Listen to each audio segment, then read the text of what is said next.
지미 그레이시에게 무슨 일이 있었나요? 바르셀로나에서 밤에 외출한 후 실종된 20세 미국 대학생, 이물에서 숨진 채 발견됐습니다. 그는 마지막으로 인기 나이트클럽에서 목격된 후 사라졌습니다. 수사관들은 새벽에 발견된 단서들이 어두운 해안가에서 실제로 무슨 일이 있었는지 밝혀줄 것이라고 말합니다. 저희는 로앤크라임이 전해드리는 사건을 다룹니다. 저는 크리스 스튜어트입니다.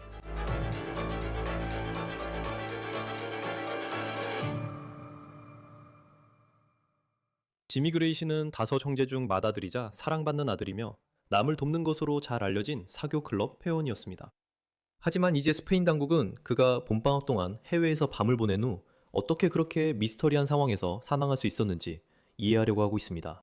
이것은 목요일 저녁 일찍 그레이시의 시신이 발견된 것으로 알려진 지역에서 당국이 작업하는 모습을 담은 AP통신의 세로 사진들입니다. 폭스뉴스에 따르면 한 마리나 직원이 그레이시의 시신을 발견했고 경찰을 불렀고 출동한 경찰이 현장을 통제한 뒤 조사를 시작했다고 합니다. 이제 여러분도 이번 주 초에 현지 언론인 엘 페리오디코가 경찰이 범죄 가능성을 조사하고 있다는 보도를 했던 것을 기억하실 겁니다. 오늘 금요일에 경찰은 적어도 현 시점에서는 범죄 가능성을 배제했다고 밝혔습니다. 그리고 보도에 따르면 그레이시의 죽음은 사고였던 것으로 보입니다. 뉴욕타임즈는 수사에 정통한 익명의 소식통을 인용해 현 시점에서 모든 정황이 사고를 가리키고 있다고 전했습니다. 하지만 여전히 의문점들이 남아 있습니다. 그리고 사망 원인이 확정되기 전까지는 그의 죽음이 살인일 가능성이 낮더라도 형사들은 모든 가능성을 조사해야 합니다. 여전히 많은 의문이 남아 있습니다.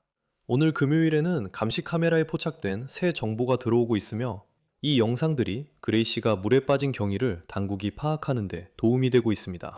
그 내용에 들어가기 전에 지금까지 우리가 알고 있는 시간대를 정리해 보겠습니다. 지미 그레이시. 그는 바르셀로나에서 유학 중인 친구들을 방문하고 있었습니다. 그레이시는 엘라베마 대학교의 봄방학을 맞아 그곳에 있었죠. 그는 원래 시카고 출신입니다.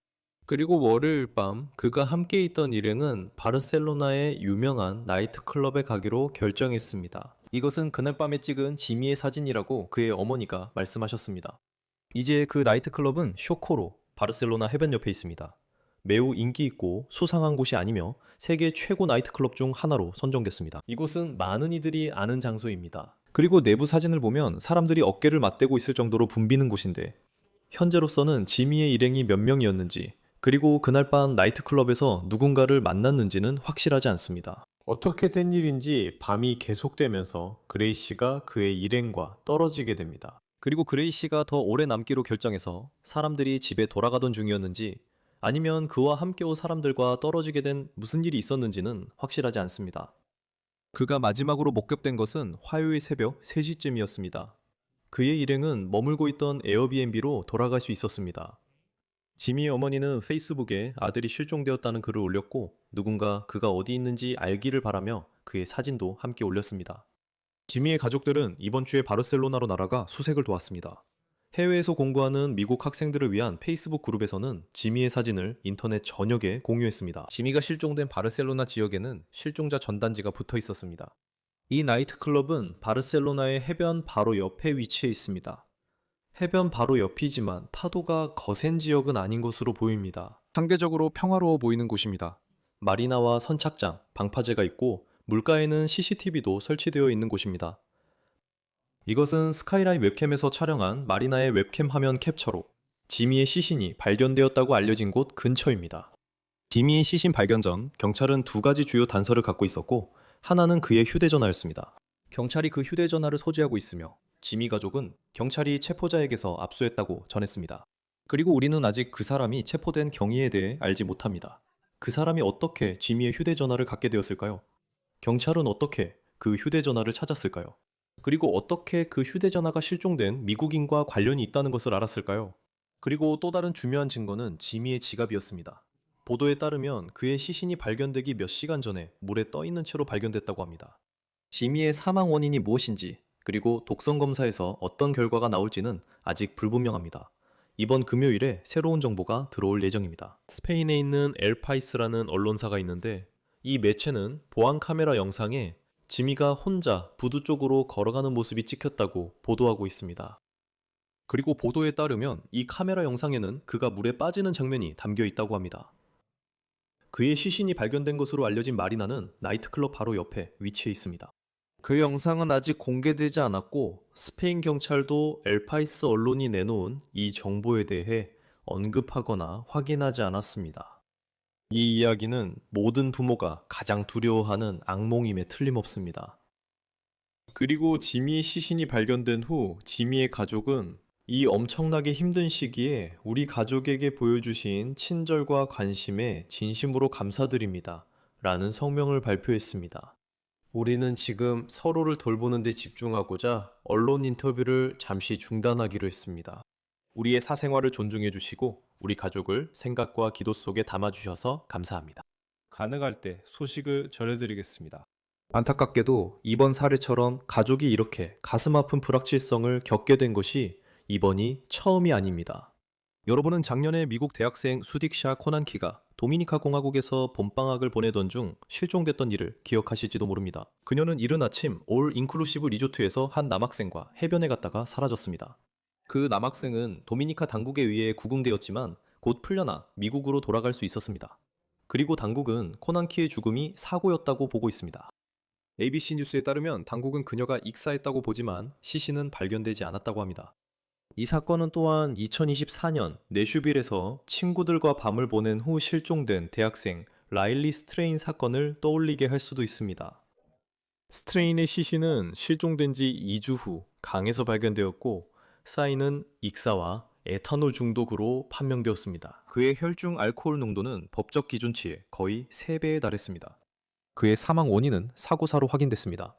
하지만 지난해 3월 그의 가족은 스트레인 남학생 클럽과 회원들을 상대로 민사소송을 제기했습니다.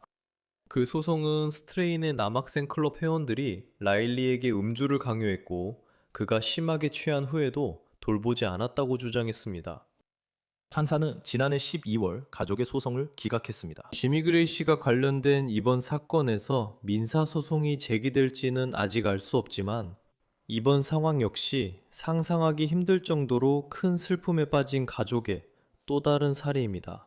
지미의 동생은 이 사진과 함께 인스타그램에 누구나 바랄 수 있는 최고의 형에게 라고 글을 올렸습니다. 지미, 형은 내게 정말 훌륭한 롤모델이었고 많은 것을 가르쳐줬어. 형이 너무 그립고 다른 모든 사람들도 마찬가지일 거야. 뒷마당에서 형이랑 캐치볼하고 매든 게임 대결하고 여름엔 호수에서 수영하던 게 모두 그리워. 형이랑 하루만 더 보내고 한 번만 더 통화하고 대화할 수 있다면 좋겠어. 내가 형을 얼마나 그리워하는지 아무도 다 모를 거야. 형이 하나님 곁에 있는 거 알아. 우리 지켜봐줘. 많이 사랑해. 편히 쉬어. 이 사건에 대해 더 이야기해 주실 분을 모셨습니다.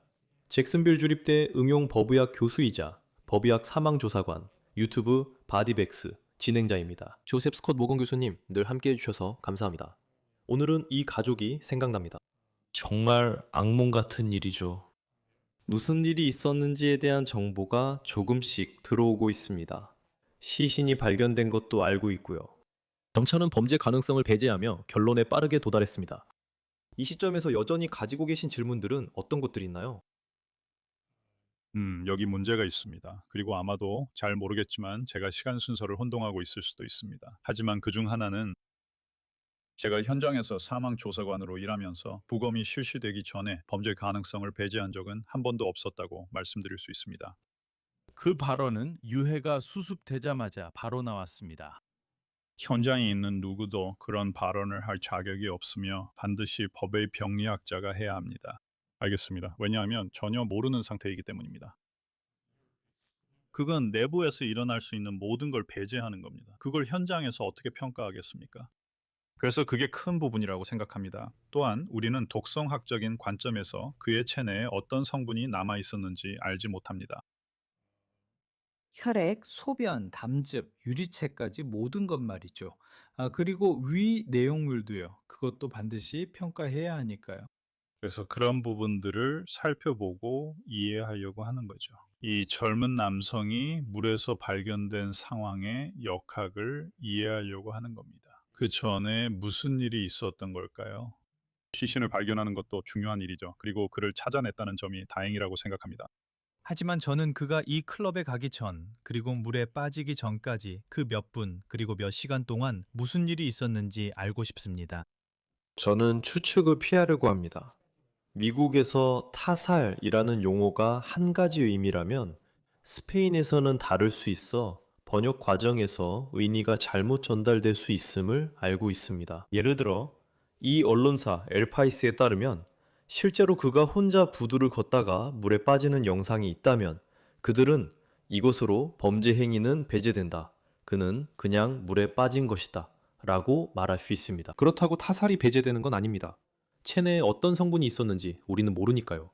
예를 들어 누군가 부두를 걷다 어두워서 물에 빠졌을 수도 있습니다. 잘 모르겠지만 범죄 행위를 배제한다고 말하는 건 그 순간까지 일어난 모든 일을 다 알고 있다는 뜻인 것 같아요. 누군가가 그를 물에 밀어 넣었다는 건 아닐 수도 있지만 여전히 가능성이 있다고 할 수는 없지만 그냥 그날 밤에 무슨 일이 있었는지 우리가 모른다는 거죠. 마치 스페인에서는 수사에 대한 어떤 마법의 열쇠라도 찾아낸 것처럼요. 알다시피 그들이 미래를 들여다보고 이런 것들을 볼 수 있고 해석할 수 있는 그런 곳이 있는 것처럼요. 하지만 실제 수사는 시간이 좀 걸려요, 크리스.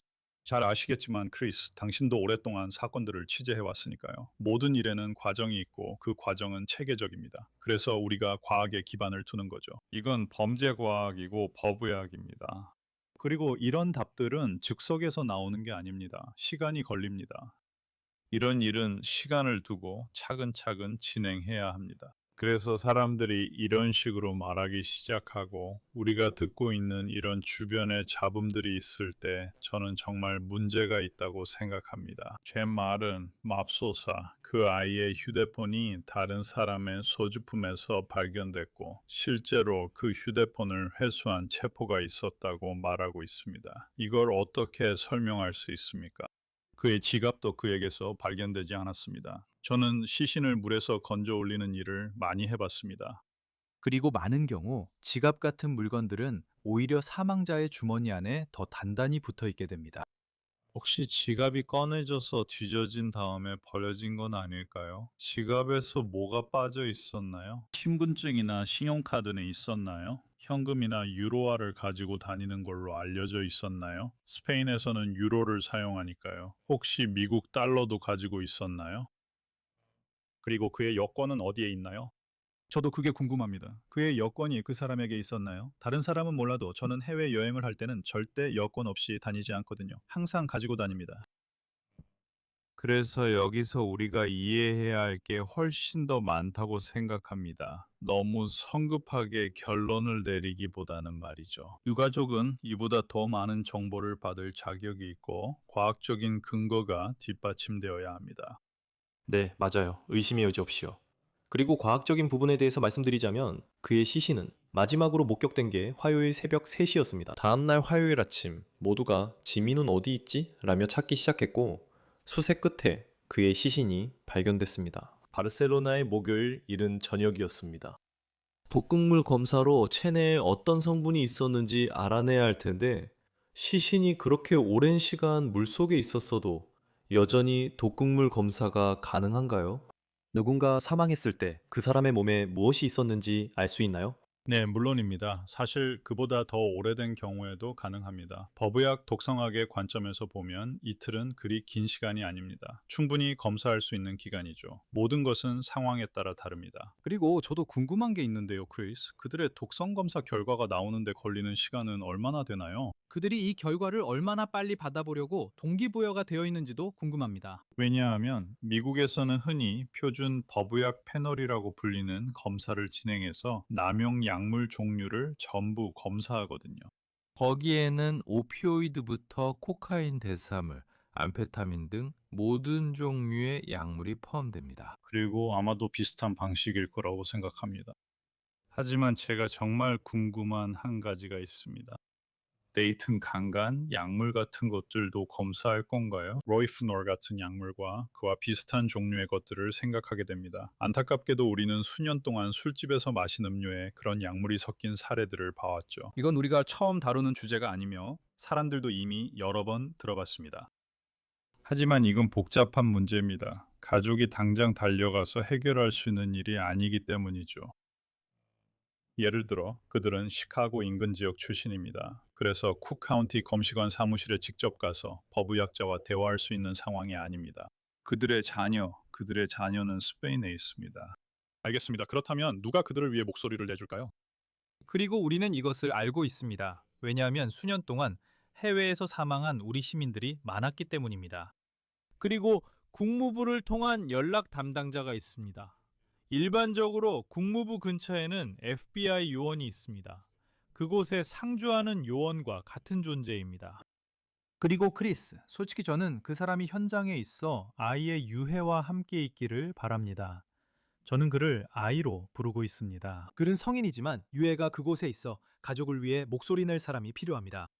왜냐하면 저는 단순히 그들의 의견 이상을 알고 싶기 때문입니다. 알겠습니다. 저는 FBI가 과거에 했던 것처럼 아직 복성학 검사가 남아있고 우리가 미국으로 가져와서 우리나라에서 분석할 수 있는 샘플이 있다는 것을 알고 싶습니다. 또한 조직 샘플도요. 저는 그 부분에 매우 관심이 많을 것입니다.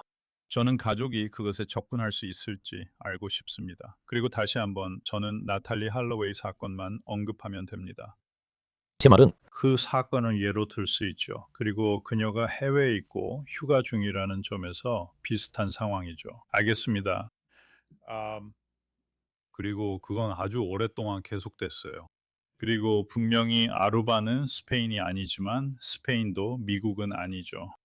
그래서 우리는 여기서만의 특별한 방식으로 일을 처리합니다. 그리고 저는 이 과정을 이끌어줄 누군가가 아마도 FBI에서 이 과정을 잘 이끌어줄 수 있기를 바라고 있습니다. 그래서 가족들이 만족할 수 있기를 바랍니다. 네, 그리고 중요한 점은 답이 무엇이든 간에 이미 아무도 원하지 않았던 상황까지 와버렸다는 겁니다. 어제 그의 시신이 발견됐다는 소식을 들었을 때 정말 속이 내려앉았죠. 사망 원인에 관해서라면 제 말은 얼마나 빨리 알 수 있을까요? 그의 시신이 물에서 발견됐으니 익사일 수도 있는데 만약 익사가 사망 원인이라면 다른 요인들이 익사에 영향을 주지 않았는지 확인하기 위해 무엇을 더 할 수 있을까요?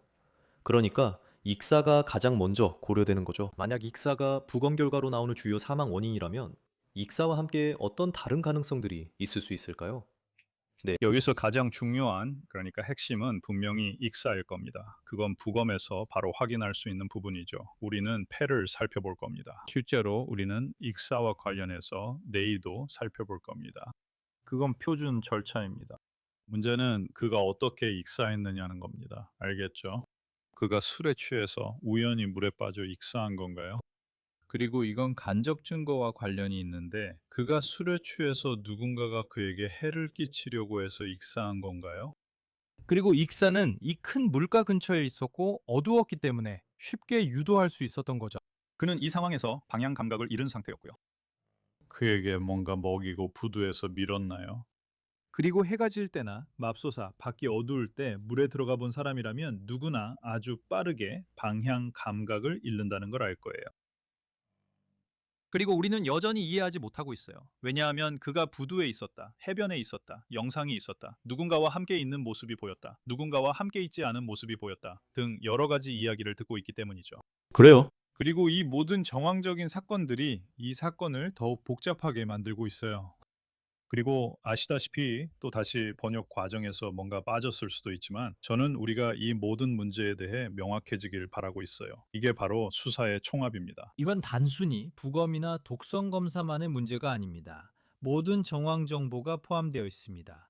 그리고 이제는 우리가 많은 데이터가 우리에게 들어오고 있습니다. 그리고 그 데이터가 반드시 수사적인 관점에서 뒷받침되는 것은 아닙니다. 언론인들이 여러 가지 이야기를 하고 있고 우리는 언론과 외신에서 언급된 두세 가지 다른 시나리오를 들었습니다.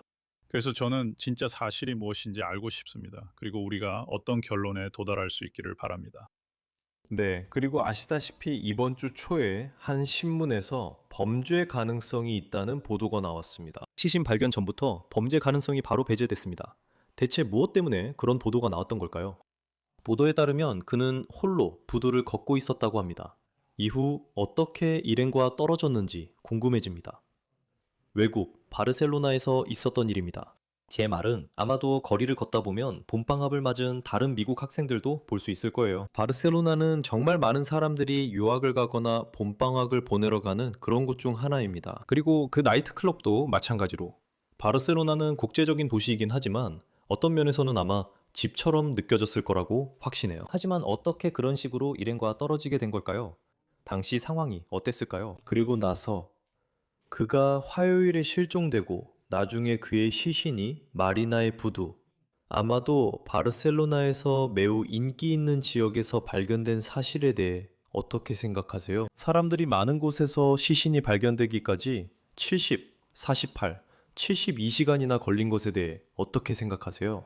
네, 사실 너무 자세하게 말하고 싶진 않지만 많은 경우에 사람들이 물에 빠지면 시신이 실제로 가라앉는 경우가 많습니다. 그렇죠. 그리고 사망 후에 시신에 일어나는 변화들 때문에 다시 떠오르게 됩니다.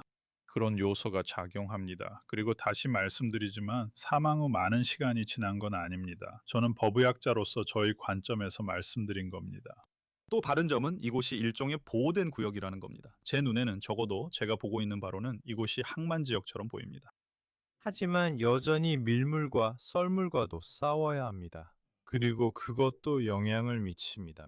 그래서 실제로 예를 들어 여기 표면에 뭔가를 놓으면 항구에서 물건이 빠져나가는 걸 볼 수 있습니다. 저는 실제로 이런 일이 일어나는 걸 본 적이 있습니다.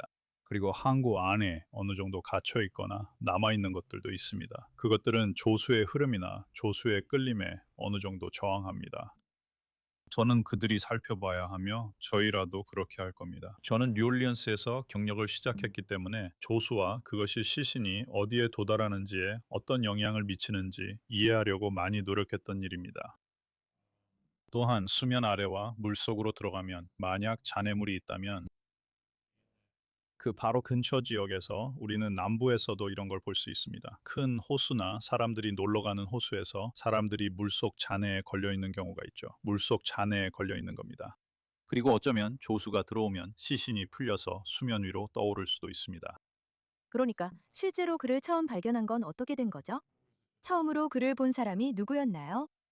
이 일이 발생한 날짜와 시간은 언제였나요?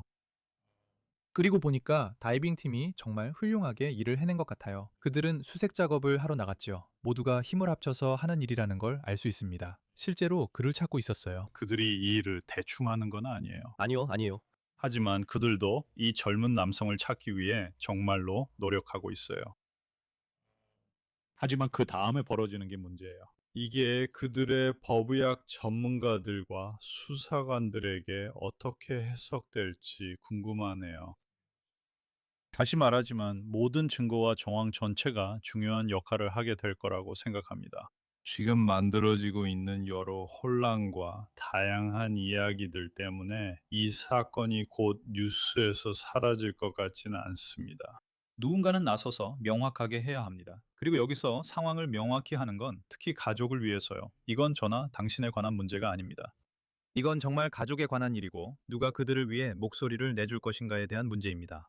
얼마나 절박한 상황입니까? 이미 자녀를 잃어버렸고 어디에 있는지도 모르는 상황이잖아요. 그리고 어제 그가 사망했다는 소식을 들었습니다. 이 낯선 나라에서 누가 그들을 위해 목소리를 내줄까요? 누군가 나서주길 바랍니다. 네, 저도 그래요. 그리고 저는 당신만큼 과학적인 부분을 잘 알지는 못하지만 언론과의 관계 측면에서 보면 경찰이 공식적인 입장에 대해 매우 말을 아끼고 있다는 느낌이 들어요. 하지만 만약에 정보를 철저히 비밀로 하고 싶다면 그건 괜찮아요. 미국에서는 FBI가 그런 부분을 정말 잘 처리하는 것 같아요. 정보를 공개할 때만 말을 하거든요. 하지만 FBI의 경우에는 많은 사건에서 정보가 새어나오는 일이 거의 없다는 점도 있죠. 그리고 여기서는 지역 언론 보도에서도 뉴욕 타임즈에서도 마찬가지예요. 여기 기사도 띄워놨어요. 그리고 기사에는 소식통이 모든 정황이 범죄 행위로 보인다고 하거나 혹은 모든 정황이 이것이 사고였다고 가리킨다고 말하는 내용이 있었어요. 그리고 이게 만약 공식적으로 입장을 밝히지 않을 거라면, 그런데 이런 식으로 누군가가 언론에 그런 내용을 흘리면 사람들이 혼란스러워하는 이유가 바로 그거예요. 왜냐하면 그걸 보면 아, 사고였다는 걸 알고 있구나 이렇게 생각하게 되거든요. 그런데 왜 그런지 궁금해지고 또 서로 다른 보도들이 계속 나오는 거죠. 그래서 때로는 기자회견이 큰 도움이 되기도 해요. 제가 말씀드리고 싶은 건 나탈리 할로웨이 사건만 계속 언급하고 싶진 않지만 비슷한 사건들이 또 있다는 점입니다. 여기서 우리가 맞서 싸워야 하는 큰 문제 중 하나는 방금 전에 말씀하셨듯이 바르셀로나는 여행지라는 점입니다. 맞죠? 네, 물론 대학도 있고 여러 가지가 있지만 그 도시의 생명줄은 뭘까요? 그건 바로 관광입니다.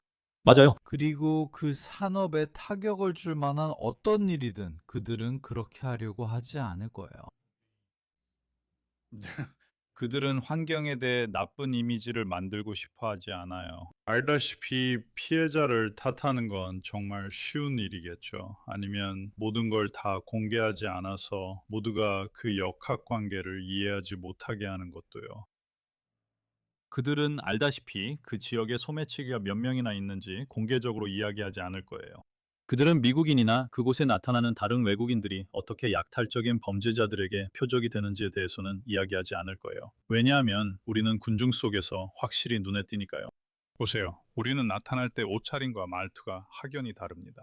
그리고 술에 취한 사람이라면 클럽에 가는 대학생이니 당연히 취했을 거라고 추측할 수밖에 없죠. 잘 모르겠어요. 어쩌면 그는 술을 전혀 안 마시는 사람일 수도 있죠. 저도 잘 모릅니다. 하지만 확률상 아마도 그는 술을 마셨을 거라고 생각합니다. 인도를 걷고 있으면 기회를 노리는 이들에게 쉬운 표적이 될 수 있습니다. 그들은 이런 말은 안 할 거예요. 알겠습니다. 그래서 우리도 그런 관점도 이해해야 합니다. 그래서 저는 바랍니다. 지미의 가족이 이번 경우에는 우리 연방 정부의 지원을 받게 되기를 바랍니다. 네, 그리고 저도 바랍니다. 제가 법 집행기관과의 관계에 대해 좀 설교하는 것 같긴 하지만 적어도 가족이 정보를 받고 있기를 바랍니다. 네, 그들이 정보를 가지고 있기를 바랍니다. 분명 우리 모두 그 가족이 정보를 받기를 바라지만 우리는 그들에게 정보가 전달되는 것보다 부차적인 존재입니다. 정말 그렇죠. 사건 진행을 지켜보겠습니다. 정말 비극적인 일이죠. 부모로서 겪을 수 있는 최악의 악몽입니다. 이런 상황에서 흔히 하는 말이지만 안타깝게도 이 이야기에 딱 들어맞는 표현인 것 같습니다. 조셉 스콧 모건, 바디백스 진행자이자 유튜브에서도 활동 중입니다. 러앤드크라임에 늘 함께 해주셔서 감사합니다. 천만에요, 크리스. 러앤크라임의 언더케이스를 마치겠습니다. 유튜브와 스포티파이에서 구독해주시고 피콕에서도 저희 에피소드를 시청하실 수 있습니다. 저는 크리스 스튜어트였습니다. 다음에 뵙겠습니다.